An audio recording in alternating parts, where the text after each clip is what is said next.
It's no secret that English is the most dominant language in the world of technology, commerce, and international business. And whether we like it or not, it's inevitable that it has some influence on all the languages of the world. With this video, we'll discuss how much we live with Anglicisms in the Spanish language.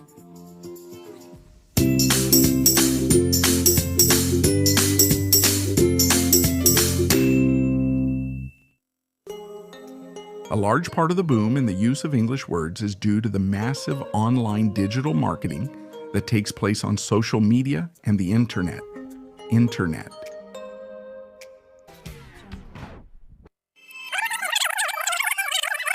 Again? A large part of the sudden success in the use of English words is due to the massive online digital marketing that takes place on social media and the internet.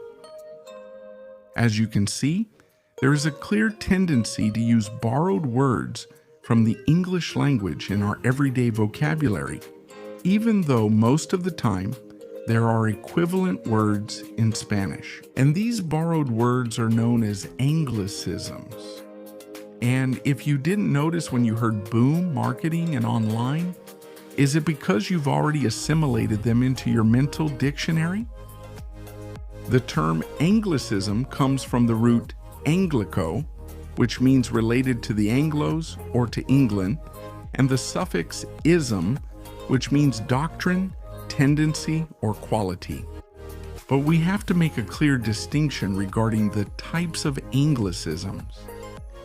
The first group is made up of lexical borrowings, that is, words that are used literally from English. These are the most rejected by the purists of the Spanish language, as they argue that their use is unnecessary since an equivalent should always be sought, or encourage the creation of a word unique to Spanish, as in the case of advertisement, which could easily be replaced by anuncio or publicidad. However, not all Anglicisms should be considered a true intrusion into the language, since many help to enrich and expand the vocabulary in a positive way. Like in the case of software, since a literal translation into Spanish can be a bit cumbersome, these new words can become neologisms, that is, new words adopted by a language in its common usage. Next, let's look at some of the most commonly used Anglicisms in Spanish today. Bullying, which corresponds to the term harassment. Email, whose Spanish equivalent is correo electrónico. Hobby, which in many cases replaces the word afición or pasatiempo. Link, which is replacing the word enlace in many contexts. Look, which is the quintessential Anglicism for the term physical appearance. Other common examples, which today sound very natural, are fake news, as in the example. Did you know that the rumor about the romance between the director and the new employee is just fake news, which of course means false news? Remake. As in the example, it's possible that next year the new remake of The Wizard of Oz will be released, which means a new version. New.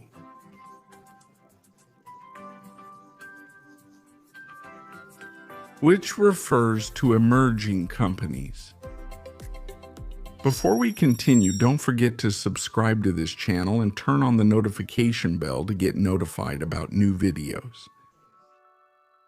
The second group of Anglicisms consists of Spanish-adapted terms, that is, English words that have undergone some modification to have a more familiar sound or pronunciation and have been incorporated into the language.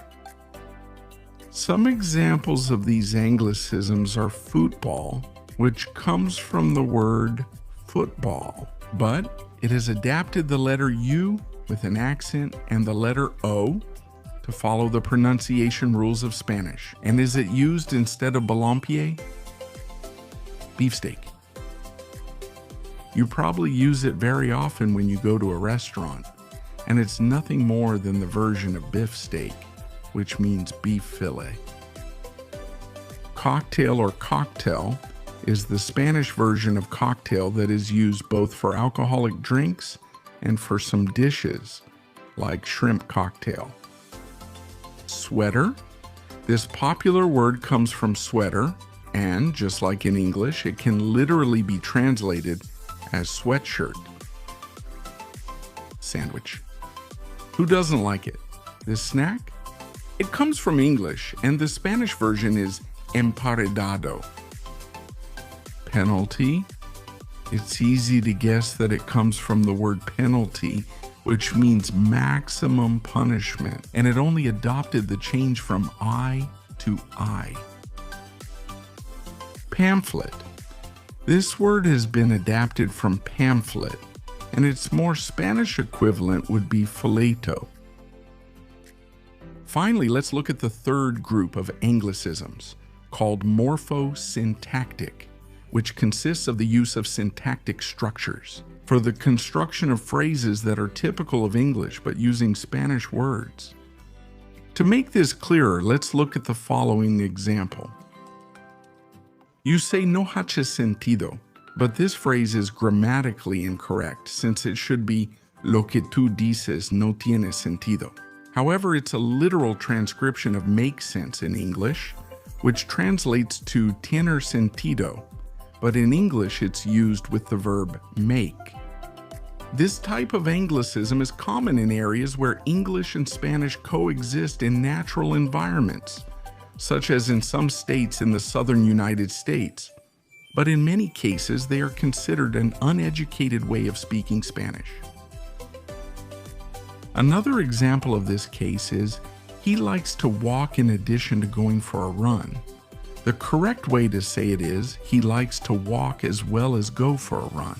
But, since in English the expression in addition to is used, it inevitably influences into. Lastly, we have the example. For a long time, he didn't return to his country. The correct way to say it is, for a long time, he didn't return to his country. But it has been literally translated from English for a long time, and long means long, long, long. What is your point of view about Anglicisms? Do you think it's something positive or negative for the language? Write your comments below to let us know your opinion. And that's all for today. If you like this video, don't forget to give it a like and subscribe to this channel. I invite you to turn on the notification bell to get notified about new videos. See you soon.